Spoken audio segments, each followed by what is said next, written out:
नमस्कार, मैं हूं दिग्विजय सिंह चौहान। आप देख रहे हैं टहलका डिजिटल। पाकिस्तान आक्रामक बनने की कोशिश कर रहा है, कोशिश तो कर रहा है, लेकिन उसमें उसी का घाटा है। ऑपरेशन सिंदूर के बाद भारत पाकिस्तान के बीच तनाव लगातार बढ़ता जा रहा है। आए दिन हमलों की कई खबरें सामने आ रही हैं। अब यहां पर दिक्कत तो यह भी है ना कि कितनी खबरें इनमें से सही हैं और कितनी खबरें इनमें से गलत हैं। इसको लेकर के भी एक नई बहस देश भर में शुरू हो चुकी है। जानकारियां, खबरें कितनी फिल्टर होकर के सामने आ रही हैं, क्योंकि एक बार तो सेना अपने फ्रंट पर लड़ ही रही है, एक बार वहां पर चल ही रहा है, लेकिन दूसरा बार सोशल मीडिया पर भी खेला जा रहा है। कल रात एक बार फिर से पाकिस्तान ने उकसाने वाली कार्रवाई की। भारत के कई शहरों को निशाना बनाने की पाकिस्तान ने नाकाम कोशिश की। पाकिस्तान भारत के सैन्य ढांचे को, आम नागरिकों को, स्कूली बच्चों को लगातार निशाना बनाने की कोशिश कर रहा है। पाकिस्तान इतना गिरा हुआ देश है, इतना गिरा हुआ देश है कि स्कूल के छोटे छोटे बच्चों को भी नहीं छोड़ रहा है। धार्मिक स्थलों को भी लगातार टारगेट कर रहा है। यह पाकिस्तान की पुरानी करतूत भी है। भारत में धार्मिक उन्माद फैलाओ और खुद कायरों की तरह सीमा के उस पार बैठ करके देखते रहो।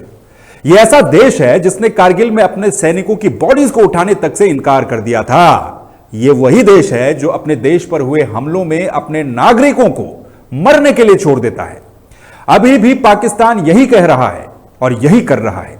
भारत तो भारत, ये देश, ये अपने देश के लोगों की जान को भी जोखिम में डाल रहा है। सिविल एविएशन के पीछे छिप रहा है, उसे ढाल बनाने की कोशिश कर रहा है। भाई कितना गिरोगे भाई? और जो अटैक भारत पर करने की कोशिश पाकिस्तान कर भी रहा है, उसका जवाब उन्हें वापस मिल रहा है और नुकसान इन्हीं का हो रहा है। भारत ने पाकिस्तान के 4 से लेकर के 8 एयरबेस को निशाना बनाया है। सेना का कहना है कि पाकिस्तान को अच्छा खासा नुकसान पहुंचा है। हमने इन हमलों में पाकिस्तान को अच्छा खासा नुकसान पहुंचाया है। और सोशल मीडिया पर झूठा नैरेटिव फैलाते हैं कि हमने भारत के डिफेंस सिस्टम को मार गिराया, हमने भारत के एयर स्टेशन को काफी नुकसान पहुंचाया। यह प्रोपेगेंडा पाकिस्तान सोशल मीडिया पर फैला रहा है। अब इनके झूठ की पोल भी भारत ने आज खोल दी है। सबसे पहले देखते हैं एमईए ने और सेना ने अपनी साझा प्रेस ब्रीफिंग में क्या कुछ कहा है। ग्राफिक्स के जरिए आप देखिए, एमईए की साझा प्रेस कॉन्फ्रेंस सेना के साथ लगातार हो रही है। हर दिन की अपडेट सेना की तरफ से दी जा रही है। पाकिस्तान की तरफ से क्या एक्शन हुआ है, उसका क्या रिएक्शन भारत ने दिया है, इसके बारे में पूरी जानकारी दी जा रही है। देखिए, पाकिस्तान ने सोशल मीडिया पर कई सारे झूठे दावे फैलाए और ये झूठे दावे भारतीय सेना ने बेनकाब कर दिए। भारतीय एयरबेसों को नुकसान पहुंचाने के पाकिस्तान के जो दावे थे वो झूठे थे। स्थिति को और भड़काने की कोशिश पाकिस्तान के द्वारा लगातार की जा रही है।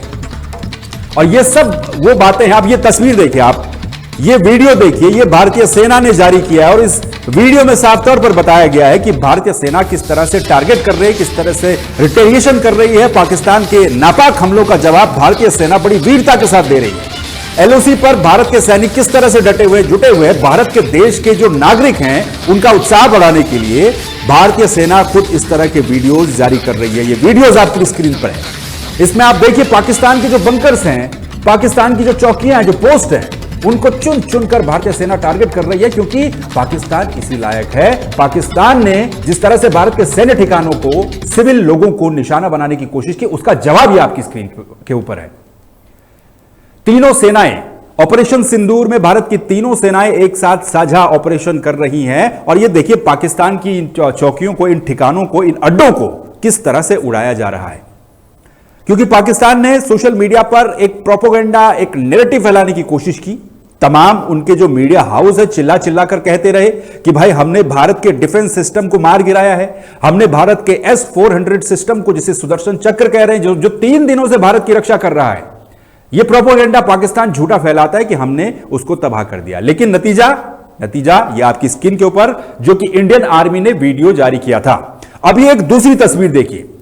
इसमें देखिए किस तरह से जो पाकिस्तान के ड्रोन्स हैं, जो हमले हैं, उनको लगातार भारतीय सेना, इंडियन आर्मी नाकाम कर रही है। ये तस्वीरें देखिए, ये मलबा देखिए। ये मलबा किस चीज का है? पाकिस्तान से कुछ जाकर के पूछे, ये मलबा किसके मिसाइलों का है, जो कि भारत की कई जगहों पर पड़ा हुआ है और जिसको समेटने का काम अब स्थानीय पुलिस और लोकल एडमिनिस्ट्रेशन कर रहा है इंडियन आर्मी के साथ, और इनकी फॉरेंसिक जांच करवा रहे हैं कि भाई देखो ये है कहां की। अब ये तीसरी तस्वीर देखिए आप। ये जो आप इस समय तस्वीर देख रहे हैं ना, ये वो तस्वीरें हैं जिनको लेकर के पाकिस्तान ने पूरा प्रोपेगेंडा फैलाया कि हमने ये सूरतगढ़ की आप तस्वीरें देखेंगे, एयर स्टेशन जो इंडिया का है, इसको लेकर के प्रोपेगेंडा फैलाया कि हमने इसको तहस नहस कर दिया। तो फिर ये क्या है भाई? ये जो इंडियन आर्मी आपको सबूत दे रही है, ये क्या है? तो ये पाकिस्तान का झूठ साफ तौर पर बेनकाब भारत ने किया है। ये हमारी जो एयर स्ट्रिप है पूरी तरह से सुरक्षित है, पूरी तरह से हमारे एयर स्टेशन सभी के सभी सुरक्षित हैं। ये खुद भारतीय सेना ने, एमईए ने, विदेश मंत्रालय की जो प्रेस कॉन्फ्रेंस होती है उसमें ये सारी जानकारियां दी गई और यह बताया गया कि भारत की सीमाएं सुरक्षित है, भारत की जो एयरलाइन है वो सुरक्षित है, एयर स्ट्रिप सभी जो एयरबेस हैं वो सुरक्षित हैं। तो पाकिस्तान भारतीय सैन्य ढांचे को लगातार निशाना बना रहा है। श्रीनगर से नलिया तक 26 स्थानों पर हवाई घुसपैठ करने की कोशिश पाकिस्तान से की गई, लेकिन वो नाकाम साबित रही। पंजाब एयरबेस स्टेशन को मिसाइल से टारगेट करने की कोशिश पाकिस्तान ने की। ये वो बड़ी बातें हैं जो अब से थोड़ी देर पहले बताई गई हैं सेना की तरफ से। श्रीनगर, अवंतीपुर, उधम सिंह नगर वायुसेना स्टेशन को और स्कूली जो वहां पर इंफ्रास्ट्रक्चर है उसको उड़ाने की कोशिश की गई, लेकिन भारत ने भी पाकिस्तान का जवाब दिया है और अच्छे तरीके से दिया है। पाकिस्तान के एयर ठिकानों पर भारत ने कई मिसाइलें दागी हैं। ये बातें भी एमईए के द्वारा, भारतीय सेना के द्वारा कही गई हैं और ये तमाम चीजें हैं जो कि लगातार चली रही हैं, आप देख ही रहे हैं। सीधे इस पर चर्चा करेंगे क्योंकि इस वक्त देश को जो आवश्यकता है वो बहुत ही एक्सपर्ट्स लोगों के ओपिनियन की आवश्यकता है कि एक्सपर्ट लोग आकर के बताएं कि देश में आखिरकार स्थितियां क्या है, क्योंकि सोशल मीडिया पर प्रोपेगेंडा पाकिस्तान ने जिस तरह से फैलाया, झूठा नैरेटिव जिस तरह से फैलाया, उसका पर्दाफाश होना भी जरूरी है। कर्नल मनीष हमारे साथ इस वक्त जुड़ चुके हैं। कर्नल साहब, बहुत बहुत स्वागत है आपका तहलका डिजिटल पर। सबसे पहले तो इसी को लेकर के हम बात शुरू करते हैं अपनी कि भाई पाकिस्तान जिस भी फ्रंट पर वॉर करने की कोशिश कर रहा है, लगातार अटैक्स करने की कोशिश कर रहा है, लेकिन मुंहतोड़ जवाब पाकिस्तान को मिल रहा है। अब एक वॉर तो सेना अपने फ्रंट पर लड़ ही रही है, तीनों सेनाएं एक जॉइंट ऑपरेशन कर ही रही हैं, लेकिन सोशल मीडिया पर जो प्रोपेगेंडा का वार है उसको पाकिस्तान किस तरह से फैला रहा था, इसका पर्दाफाश भी आज भारतीय सेना ने किया है। पाकिस्तान कह रहा था कि भाई हमने इंडिया का जो डिफेंस सिस्टम है उसको तबाह कर दिया है, लेकिन भारतीय सेना सबूत दिखाती है, तस्वीरें दिखाती कि भाई हमारा सब कुछ सुरक्षित है, बल्कि उन्हीं के एयरबेस जो है, उन्हीं के सिस्टम जो है, उसी की कोई गारंटी नहीं है। कर्नल साहब, thank you so much and सारे व्यूअर्स को गुड आफ्टरनून। देखिए कि जो जितने भी पाकिस्तान अपने प्रोपेगेंडा फैला रहे हैं, आपने देखा होगा हर चैनल पे, हर न्यूज पे ये दिखाया जा रहा है कि प्रोपेगेंडा को रोकने के लिए हम लोगों ने क्या और ये बहुत जरूरी है अभी इस समय समझना कि वॉर जो है एक अहम हिस्सा हमेशा, और सही इंफॉर्मेशन को जानना हर भारतीय का और हमारे देश के हर नागरिक का ये कर्तव्य है और इसे समझाना जरूरी है ताकि इस को फैलने से रोका जा सके। हमारी सैन्य शक्ति बहुत सक्षम है इस तरह किसी भी विफल करने के, and we have to understand this part like you said, and that is how कि आर्मी अभी अपने सारे उन वीडियोस को फेक बता करके, एमओडी के हमने एक साइट भी शुरू किया है जिसमें हम लोग ये बता रहे हैं कि कौन सा वीडियो फेक है, कौन सा वीडियो ओरिजिनल है, और उन्होंने जितना भी दिखाया है it is a kind of strategy of war. Propaganda actually इसलिए लोग यूज करते हैं ताकि दुश्मन के हौसले को वो किसी भी तरीके से उसे गिरा सके, उसके बल शक्ति को हम झुका सके। लेकिन we are much ahead in cyber warfare, information warfare from any of our adversaries. Accordingly आपने देखा कि हम लोगों ने किस तरह कल से लेकर के जितने भी पाकिस्तान ने क्लेम किए थे उन सारे क्लेम को हमने झुटलाया है with the proper pictures and proper evidences. तो हमें इस बात को सभी बताना है कि आप उसको देखें, समझें, और जहां की इंडिया के इस तरह के अगर किसी तस्वीर को झलकाया जाता है उसे आगे बढ़ावा ना दें। जी कर्नल साहब, एक जो महत्वपूर्ण बात होती है वो ये भी बन जाती है कि पाकिस्तान जिस तरह से अपनी टेक्निक्स को पहले से भी अपनाता आ रहा है उसको लेकर के भी कहीं कहीं ये लगता है कि भाई कितना गिरा हुआ देश है। पहले तो आप जम्मू कश्मीर के जो सिविलियंस हैं उन पर अटैक करते हैं। देखिए भारत ने अपनी तरफ से जो कार्रवाई की, पाकिस्तान में जो आतंकी कैंप थे जहां पर ट्रेनिंग्स दी जाती थी उनको तबाह किया गया, लेकिन पाकिस्तान अब रिटेलिएशन कर रहा है। तो उसका बेस क्या है भाई? आप निर्दोष लोगों को जम्मू कश्मीर में या फिर राजस्थान में, पंजाब में टारगेट बनाने की कोशिश कर रहे हो, आप भारत का जो मिलिट्री इंफ्रास्ट्रक्चर है उस पर निशाना बनाने की कोशिश कर रहे हो, आपने धार्मिक स्थलों को निशाना बनाने की कोशिश की, और अब जो कल एमईए ने बात बताई कि भाई आप तो अपने नागरिकों की जान की आपको परवाह नहीं है, आप अपना जो सिविल एविएशन है उसको आड़ बना रहे हैं, उसको ढाल बना रहे हैं, और उसके चक्कर में आप लड़ाई खेल रहे हैं। देखिए यही तो ये उनका जो हरकत है, ये आज से नहीं, लास्ट 70 ईयर्स से वो इसी तरह की हरकत करते आ रहे हैं। आपने वेरियस ऑप्स ऑफ वॉर देखा है जो हमारे छोटे छोटे कॉन्फ्लिक्ट हुए हैं पाकिस्तान के after 1965-71 and Kargil war is the glaring example. तो आप ये समझ सकते हैं। और आपने उनके सांसद को शायद नहीं सुना, उनके सांसद खुद ही कह रहे हैं कि जब एक गिद्धड़ों की फौज एक शेर लीड करता है तो वो जीत जाता है, और जब एक शेर के फौज को गीदड़ अगर आगे लीड करता है तो वो हार जाता है। तो उनके खुद ने इस तरह की बातें बता रहे हैं। आपने उनके डिफेंस मिनिस्टर की भी बात नहीं सुनी, जब वो ड्रोन को हम लोगों ने गिराया तो वो कह रहे थे कि हमने वो टेक्निकल व्यू के लिए उसको भेजा था और हमारा लोकेशन ना खुले इसलिए हम नहीं बता रहे। तो अगर उनके पास इतनी हथियार शक्ति है, आप खुद ही सोचिए, अगर आपके पास अपने से बड़ा अगर हथियार शक्ति होगा तो क्या आप यूज नहीं करेंगे? बिल्कुल यूज।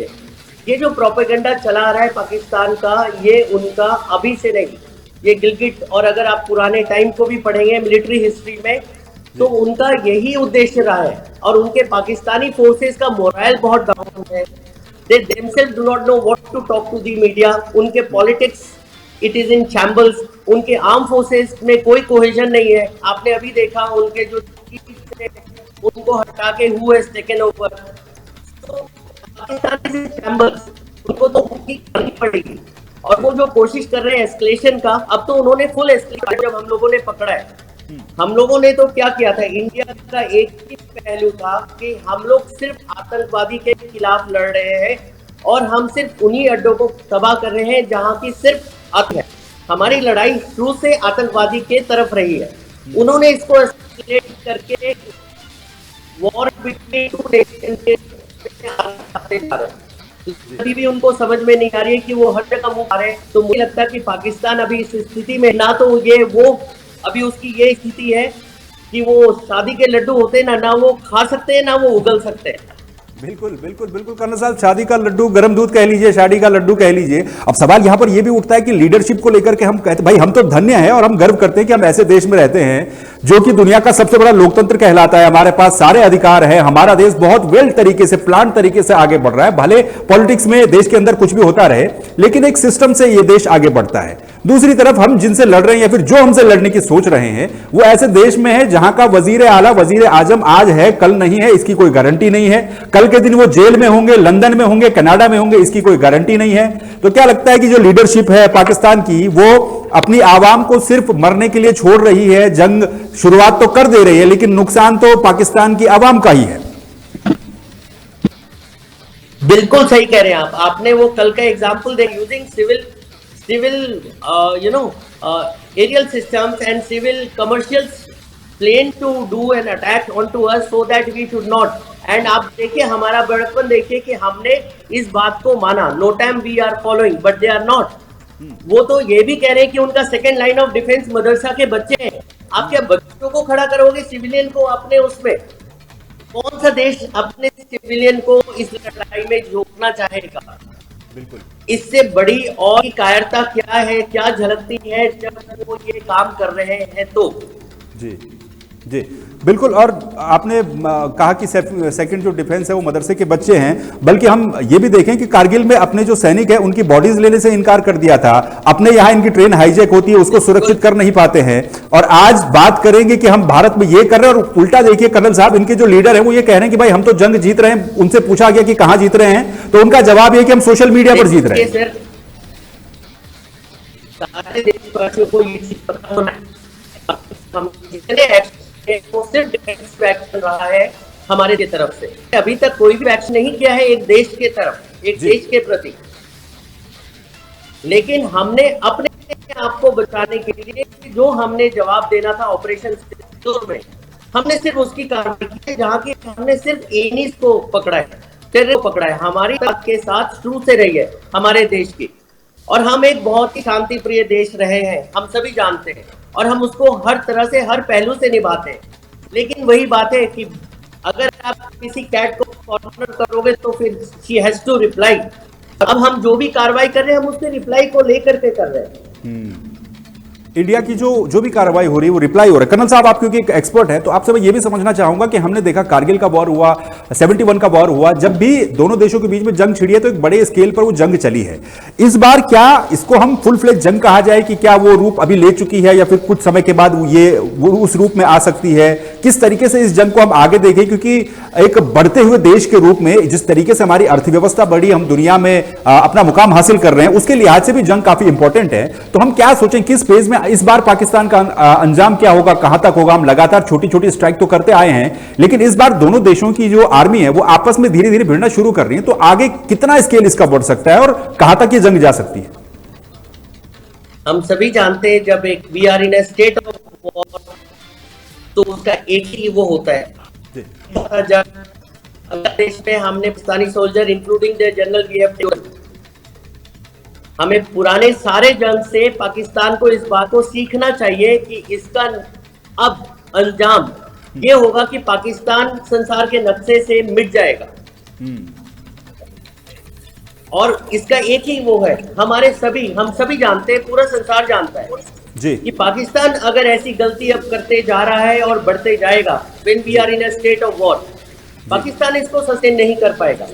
बिल्कुल बिल्कुल और बिल्कुल। हमारा साहब, एक ही आप शब्द है हमारे साथ उनको बने कहना, रहिए, क्योंकि हम हमारे साथ इस वक्त जम्मू कश्मीर बारामूला से जो है मुमताज भट्ट भी जुड़ चुके हैं, और ऊना से हमारे साथ हमारी संवाददाता ज्योति सुयाल जुड़ चुकी हैं, ऊना हिमाचल प्रदेश से। तो ऊना हिमाचल प्रदेश में भी क्योंकि आज कुछ जो मिसाइल हैं उनके कुछ अवशेष वहां पर मिले हैं, और जम्मू कश्मीर में भी लगातार, बारामूला में भी कल मुमताज हमारे साथ जुड़े थे, उन्होंने वहां की अपडेट दी थी। मुमताज, कल रात की सिचुएशन क्या रही? जिस तरीके से एमईए ने आज बताया कि भाई कल भी फिर से पाकिस्तान की तरफ से वहां पर सीज फायर का वायलेशन किया गया, कई जगहों पर ड्रोन अटैक करने की कोशिश की गई। तो कल रात जम्मू कश्मीर में खासतौर पर बारामूला में सिचुएशन क्या रही और इस समय वहां पर सिचुएशन क्या है? कल एलजी का दौरा भी वहां पर हुआ था, तो ओवरऑल सिचुएशन वहां पर किस तरह से की नजर आ रही है? मुमताज।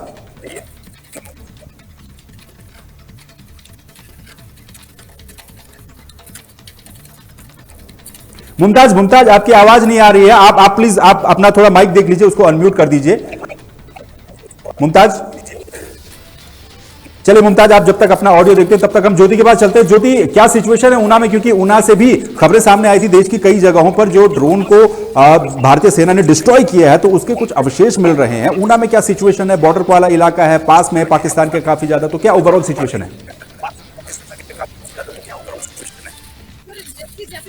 यहाँ पे धमाका हुआ, उससे लोग जो है वो दहशत में आ चुके हैं और लोगों में काफी जो है वो डर का माहौल बना हुआ है। लेकिन प्रशासन ने जो है वो लोगों को एडवाइस की है कि आप लोगों ने घर से बाहर नहीं निकलना है और रात को लाइट जो है वो बिल्कुल बंद रखनी है। लेकिन बावजूद उसके भी देर रात जो है धमाका हुआ, जिसमें 20 घरों में जो है वहाँ के लोग जो है उन्होंने धमाके को सुना, जिससे वो ज्यादा दहशत में आ चुके हैं और लोग जो है डर के मारे जो है वो बाहर नहीं निकल पा रहे हैं। आपको क्या आवाज मिल पा रही है मुमताज? एक बार अपना ऑडियो चेक कर लीजिए।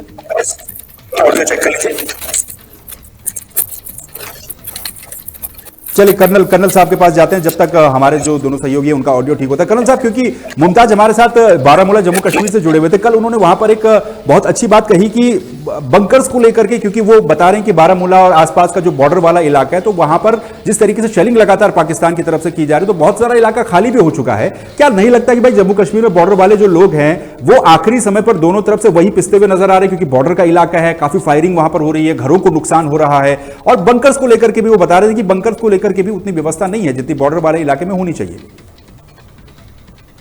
देखिए, अगर आप एग्जाम्पल इजराइल का लेंगे जी, मैं इसको इजराइल के एग्जाम्पल के साथ बताता हूँ। इजराइल में एक बहुत सिंपल सिस्टम है, वहाँ हर घर में सबने अपने लिए एक छोटा छोटा बंकर सा बना रखा है, because Israel has been in a long state of war with 7 of their adversaries. तो हमें भी ये सीख लेनी चाहिए। और सिंस हम लास्ट 70 ईयर्स से बॉर्डर वॉर देख रहे हैं, कहीं ना कहीं शेलिंग बॉर्डर पे होती रही है। आप कहीं भी देख लीजिए, खेमकरन, तरन, और अगर आप आगे रजौरी पुंछ वगैरह का भी इलाका देखें, उरी का सेक्टर देखें, तो वहाँ पे शेलिंग आमतौर से होती रहती है।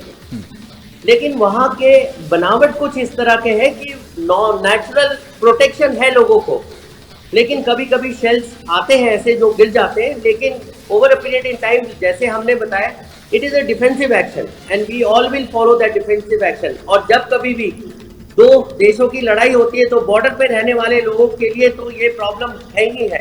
जी इसको नकारा नहीं जा सकता जी और इसको संभालने के लिए इसलिए हम लोग बॉर्डर वेकेट कराते हैं, बॉर्डर के रिहायशी को वेकेट कराते हैं ताकि उनके जानो माल का नुकसान कम से कम हो और हमारी पुलिस और लोकल प्रशासन इस काम में लगी हुई है। बिल्कुल, बॉर्डर की बात हमने की है कर्नल साहब, लेकिन इस बार क्योंकि हम देख रहे हैं कि मॉक ड्रिल भी करवाई गई थी देश के कई इलाकों में, हम देख रहे हैं कि जो ईस्टर्न फेस है उस पर तो अटैक पाकिस्तान की तरफ से लगातार किए ही जा रहे हैं। ऐसे में आम जनता पैनिक ना हो, वो सिचुएशन को समझे अच्छे तरीके से और क्या करना है क्या नहीं करना है, एकदम पैनिक ना मचाए, क्योंकि कई जगहों से खबरें ये सामने आ रही थी कि भाई लोग इस तरह का पैनिक मचाना कई जगहों पर शुरू कर चुके थे कि भाई वॉर होने वाली है, ऐसी स्थिति में हमें राशन भर लेना चाहिए, 50 किलो चावल 40 किलो आटा भर लीजिए, कल क्या होगा। तो इसको लेकर के लोग किस तरह से जागरूक, और फिर से जो सरकार ने कहा है कि भाई सोशल मीडिया पर जो इंफॉर्मेशन है उनको आप फिल्टर तरीके से लीजिए, मिस इंफॉर्मेशन एक दो भी फैलेंगी तो बहुत एक बड़ा नुकसान हो सकता है। बिल्कुल सही बोला आपने, ये सब अभी हमें संयमता से सोचना चाहिए।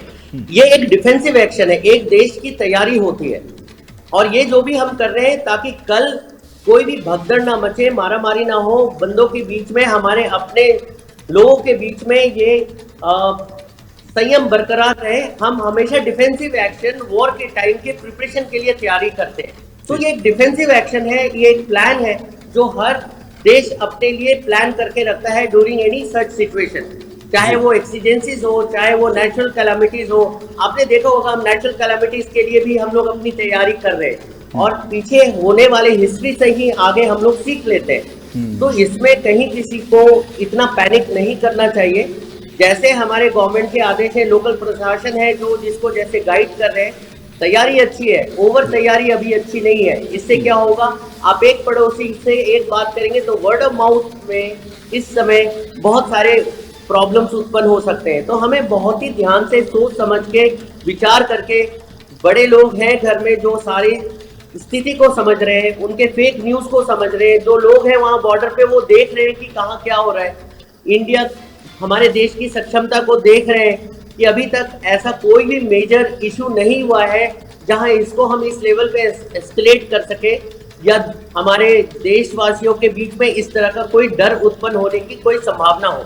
यस, ये एक एहतियात है, ये एक सावधानी है जो हम सबको बरतना है और उस सावधानी में बहुत ही संयमता से काम लेनी चाहिए। अपना प्रिपरेशन कीजिए, लेकिन प्रिपरेशन में कोई भी चीज स्टॉकिंग अननेसेसरली बहुत ही बढ़ चढ़ के मत कीजिए। Let it remain normal but be सतर्क, विजिलेंट रहिए। बिल्कुल एग्जैक्टली जो आपने बोला है कि आपको सतर्कता रखनी है और ये जो चीजें तमाम चीजें हो रही हैं ये एज एहतियातन हो रही हैं, इसमें पैनिक करने वाली कोई बात नहीं है। क्योंकि कर्नल साहब हम लगातार देख रहे थे कि कल भाई उत्तराखंड में जो मुख्यमंत्री है उन्होंने भी एक हाई लेवल मीटिंग ली है, उन्होंने भी कहा कि भाई अस्पतालों में आप इमरजेंसी इक्विपमेंट्स को 24 घंटे तैयार रखिए, आप एयरपोर्ट्स पर चौकसी बढ़ा दीजिए। उत्तराखंड एक बॉर्डर वाला इलाका है तो चाइना बॉर्डर, नेपाल बॉर्डर, इन पूरे बॉर्डर्स पर आप सुरक्षा तगड़ी रखिए। इसके अलावा कहा गया कि जो देहरादून शहर के अंदर जो बेसमेंट हैं तो उनका हम बंकर के तौर पर यूज कर सकते हैं, तो उसके लिए भी आप प्रिपेयर रह लें। तो ऐसी सिचुएशन की तैयारी सरकार भी कर रही है और ये अच्छी बात भी है कि हम देख रहे हैं कि 2-3 दिन से लगातार एमईए की तरफ से, सेना की तरफ से ब्रीफिंग हो रही है ताकि कोई भी मिस इंफॉर्मेशन शेयर ना हो एक दूसरे के पास। अब सिचुएशन ये हो गई है कर्नल साहब इस देश में कि लोग इंतजार करते हैं कि भारत की त्रिमूर्तियां, हमारी जो कर्नल कुरैशी है वो और व्योमिका सिंह और एमईए के जो सचिव है तो वो आए और अपनी बात रखें, तब जाकर के लोगों को भरोसा होगा कि हाँ भाई ये काम हुआ है। तो ये एक बड़ा अच्छा स्टेप उठाया गया है। बिल्कुल सही है, क्योंकि एक इंफॉर्मेशन सही तरीके से और सही सोर्स से जाना और उसी इंफॉर्मेशन को सबको सुनना बहुत जरूरी है। व्हाट्सएप के इंफॉर्मेशन को हमें फिल्टर करना चाहिए। जो कहीं भी सोशल मीडिया में ऐसे जगह से इंफॉर्मेशन ले रहे, इंटरनल इंफॉर्मेशन ले रहे, उनसे मेरी गुजारिश है कि अपने तरफ से उस इंफॉर्मेशन को ऐड करके आगे फॉरवर्ड मत कीजिए। आप सिर्फ इंफॉर्मेशन लीजिए, इंफॉर्मेशन स्प्रेड मत कीजिए। आप इंफॉर्मेशन तभी स्प्रेड कीजिए जब आपको बोला जाए कि यस, इस इंफॉर्मेशन को आप अपने आस पड़ोस उन लोगों को बताइए जिनके पास ये इंफॉर्मेशन नहीं जा रही है। तो ऐसे सिचुएशन में हमें बहुत ही सोच समझ के, विचार विमर्श करके, लोगों से, अपने दोस्तों से पूछ करके किसी भी एक इंफॉर्मेशन की सत्यता जानने बिना हमें आगे नहीं करना चाहिए। ये सिर्फ आपके जानकारी के लिए है, आप सिर्फ अपने तक सीमित रखिए। हर एक को अपने लिए, अपने देश के लिए, हर बंदा सोल्जर है, तो उस सोल्जरिंग में पहले खुद को तैयार कीजिए, फिर उसके बाद इंफॉर्मेशन देखिए, बाकी लोगों को हेल्प कीजिए। इंफॉर्मेशन गलत मत फैलाइए, मैं सबसे यही गुजारिश करूंगा। बिल्कुल एग्जैक्टली जो ऑफिशियल सोर्सेज हैं, जो सरकारी स्रोत हैं, उन पर आप फोकस रखिए और हर दिन जो भारत की त्रिमूर्ति, जैसा कि मैंने कहा, वो प्रेस कॉन्फ्रेंस आकर के करते हैं और आपको पूरी की पूरी जानकारी देते हैं। कर्नल साहब, एक और इंपॉर्टेंट बात कही जाती है कि भाई वॉर एक फ्रंट पर सेना तो लड़ती है, लेकिन डिप्लोमेटिक फ्रंट पर भी एक वॉर लड़ा जाता है। और आपसे बेहतर इस बात को कौन समझा सकता है कि डिप्लोमेटिक तरीके से हम देखें अगर, तो ग्लोबल लीडर्स के सामने, दुनिया के सामने पाकिस्तान की इमेज क्या है ये पूरी दुनिया जानती है, लेकिन भारत इसको किस तरीके से टैकल कर रहा है हम देख रहे हैं। भाई एस जयशंकर लगातार एक्टिव हैं, लगातार वो दूसरे देशों के जो नेता हैं, लीडर्स हैं, उनसे बातचीत कर रहे हैं और डिप्लोमेटिक मोर्चे पर भी पाकिस्तान को घेरने की कोशिश कर रहे हैं। तो उस एंगल से भारत की तैयारी कैसी आपको नजर आती है और क्या इसमें इंपॉर्टेंट की पॉइंट्स आते हैं? देखिए, सबसे इंपॉर्टेंट है ये, हम लाइक अगेन आई सेड कि पीओके का मुद्दा, कश्मीर का मुद्दा हम लोगों ने वेरियस फोरम पे लास्ट 70 ईयर्स से पूरे संसार को बताते आ रहे हैं और ये किसी से भी छुपा नहीं है, हम सभी जानते हैं जी। इसका एक पहलू है जो उन्होंने पॉलिसीज एंड प्रोसेस के हिसाब से प्लान किया था कि how to influence these people, the world leaders, so that they understand कि हमारा मेन उद्देश्य।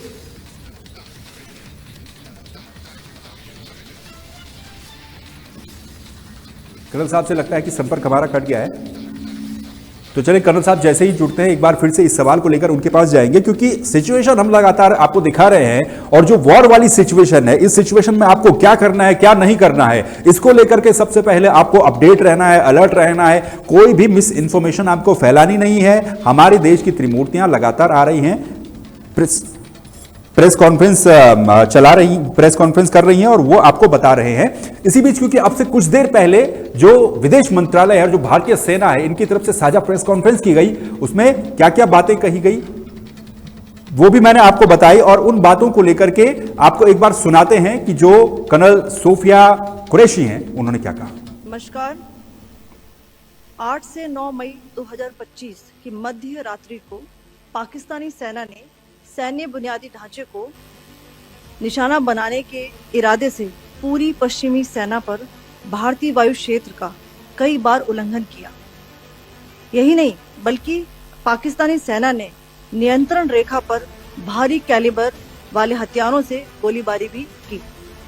अंतर्राष्ट्रीय सीमा और नियंत्रण रेखा पर लेह से लेकर सरक्रीक तक 36 स्थानों पर 300 से 400 लगभग ड्रोनों का इस्तेमाल घुसपैठ का प्रयास करने के लिए किया गया। भारतीय सशस्त्र बलों ने काइनेटिक्स व नॉन काइनेटिक साधनों का उपयोग करके इनमें से कई ड्रोन्स को मार गिराया। इतने बड़े पैमाने पर हवाई घुसपैठों का संभावित उद्देश्य वायु रक्षा प्रणालियों का परीक्षण करना और खुफिया जानकारी इकट्ठा करना था। ड्रोन के मलबे की फोरेंसिक जांच की जा रही है। प्रारंभिक रिपोर्ट्स से पता चलता है कि वे तुर्की के असीस गार्ड सोंगर ड्रोन्स हैं।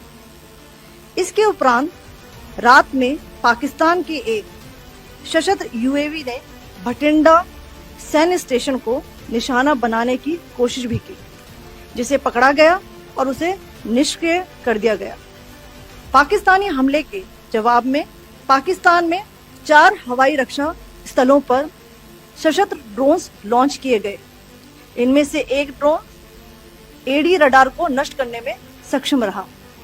पाकिस्तान ने जम्मू कश्मीर के तंगधार, उरी, पुंछ, मेंढर, राजौरी, अखनूर और उधमपुर में भारी कैलिबर आर्टिलरी गन और सशस्त्र ड्रोन्स का उपयोग करके नियंत्रण रेखा के पार गोलीबारी भी की, जिसके परिणाम स्वरूप भारतीय सेना के कुछ जवान हताहत हुए और घायल हुए। भारतीय जवाबी कार्रवाई में पाकिस्तानी सेना को भी बड़ा नुकसान पहुंचाया गया। इसके अलावा पाकिस्तान का गैर जिम्मेदाराना व्यवहार फिर से सामने आया। 7 मई 2025 को रात 8:30 बजे एक असफल अकारण ड्रोन और मिसाइल हमला करने के बावजूद पाकिस्तान ने अपना नागरिक हवाई क्षेत्र बंद नहीं किया। पाकिस्तान अपने नागरिक विमानों को ढाल के रूप में इस्तेमाल कर रहा है, जबकि उसे अच्छी तरह से पता है कि भारत पर उसके हमले से हवाई रक्षा की तीव्र प्रतिक्रिया होगी। यह भारत और पाकिस्तान के बीच अंतर्राष्ट्रीय सीमा के पास उड़ान भरने वाले अंतर्राष्ट्रीय उड़ानों सहित नागरिक विमानों के लिए सुरक्षित नहीं है। यहाँ स्क्रीन शॉट में पंजाब सेक्टर में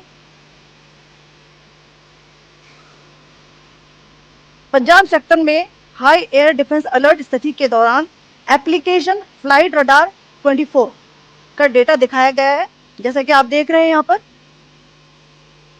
भारतीय पक्ष का हवाई क्षेत्र घोषित बंद के कारण नागरिक हवाई यातायात से पूरी तरह से रहित है। कराची और लाहौर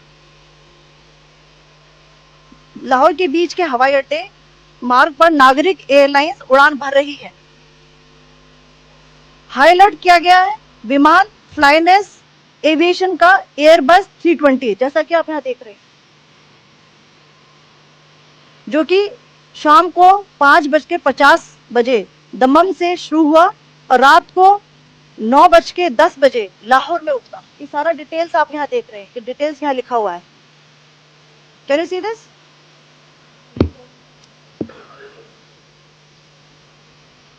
भारतीय वायुसेना ने अपनी प्रतिक्रिया में काफी संयम दिखाया और इस प्रकार अंतरराष्ट्रीय नागरिक विमान सेवा की सुरक्षा सुनिश्चित की।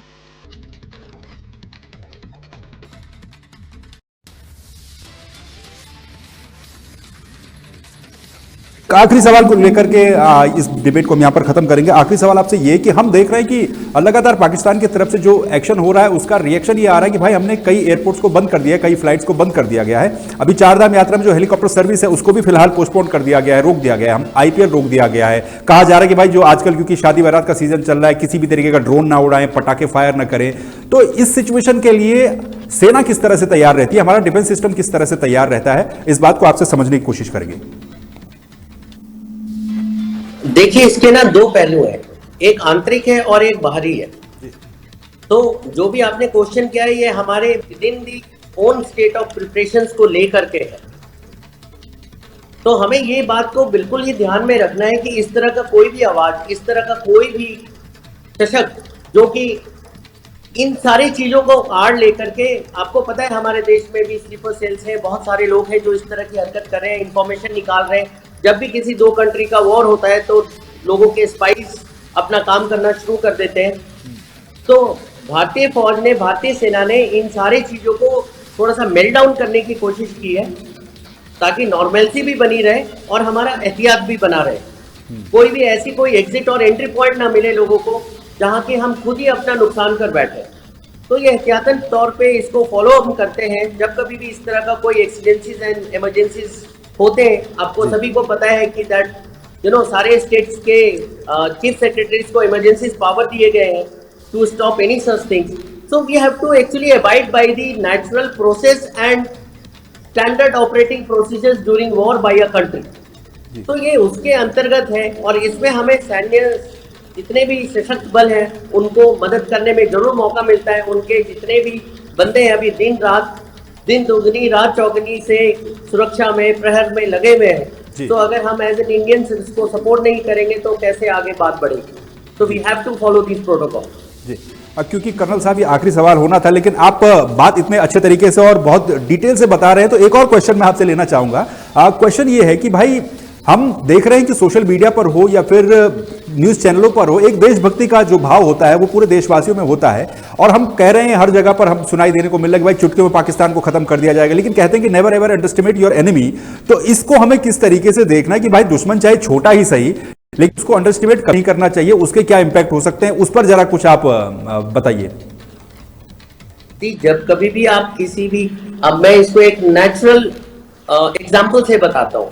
से टू गाइस को आप ले लो, जब आप उससे सामने भिड़ने जाते हो जोश जोश में कहते हो ठीक है मैं तुम्हें मार दूंगा, मैं तुम्हें मार दूंगा। लेकिन अगर आप चाणक्य नीति देखेंगे तो भला इसी में पहले समझो, परखो, अपने दुश्मन के चाल को समझो और फिर कोई भी काम करो। कोई भी दुश्मन छोटा या बड़ा नहीं होता, आप उसको कैसे टैकल करते हैं ये आपके ऊपर निर्भर करता है और हमारा देश इस कार्य को करने में सक्षम है। बाकी रहा सेंटिमेंट्स हमारे देशवासियों का, मैं उसके ऊपर कोई टिप्पणी नहीं करूंगा बिकॉज आपके दिल में भी जो है हमारे दिल में भी वही है। बस उस सेंटिमेंट को हम थोड़ा सा संयमता के साथ यूज करें, लोगों को ये ना समझे कि हम उसको एक फ्लडिंग ना करें और देश के जो हमारे जो त्रिमूर्ति है जिनका आपने नाम लिया जी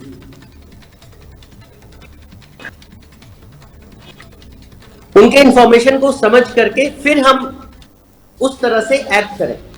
बिल्कुल, चलिए बहुत बहुत शुक्रिया कर्नल साहब इस पूरी बातचीत के लिए, और बहुत ही शानदार तरीके से आपने जनता के सामने कई सारे फैक्ट्स रखे। बहुत बहुत शुक्रिया आपका।